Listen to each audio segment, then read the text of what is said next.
Aucune étude n'avait été faite sur le sujet depuis 30 ans. Et c'est pour ça, avec Farida Adlani, nous avons demandé, avec Catherine Guillouard, au SAMU social, de mener cette étude pour en savoir davantage sur les sans-abri du métro.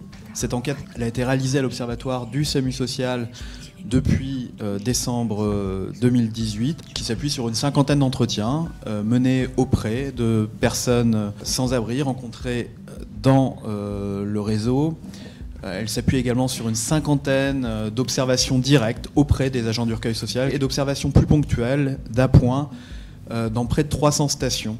On trouve aujourd'hui entre 200 et 350 personnes, selon les saisons, qui dorment chaque nuit dans le métro. Et ce, parfois depuis des années.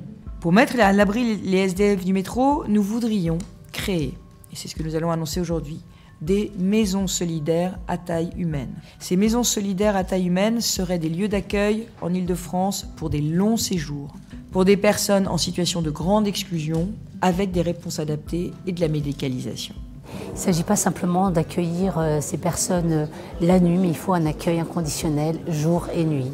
Et l'idée de ce partenariat avec la RATP et de SAMU Social permettra de sortir ces personnes et de les mettre à la surface, mais avec un accompagnement personnalisé. Quand on est aussi ancré dans la grande exclusion que le sont ces SDF du métro, quand on est dans un aussi mauvais état de santé que certains d'entre eux, en réalité, on a besoin d'une réponse qui est une réponse très spécifique, qui nécessite un vrai partenariat avec des addictologues, avec des psychologues, avec de la santé.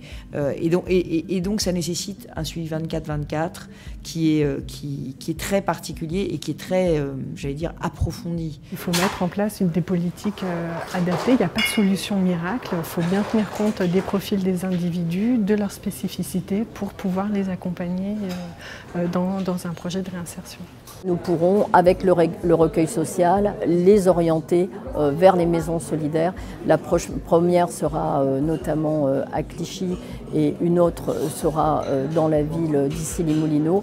Et pour nous, c'est un premier pas qui vient d'être franchi. Je voudrais saluer en tout cas l'audace de la région solidaire et de sa présidente d'avoir permis de passer au-delà de ses limites et de se dire maintenant ensemble comment on est capable de mettre en place des dispositifs dont chacun a un bout de la réponse et collectivement comment permettre cette intelligence collective qui aille au bout de la solution pour la personne. Pour l'instant, on lance le pilote pour prouver que nos solutions sont les bonnes.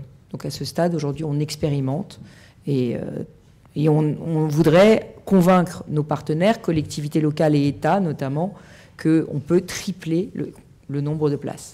Donc l'objectif pour nous serait qu'à terme, on ait suffisamment de places à offrir pour que plus personne ne dorme dans le métro.